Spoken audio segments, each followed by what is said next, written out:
The binomial distribution sounds like college math, but it is actually the secret language of probability for investors and analysts. The name comes from the prefix bi, meaning two.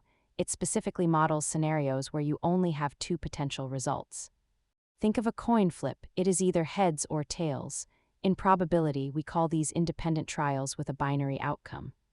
To use this model, four things must be true: fixed trials, binary options, constant odds, and total independence between events.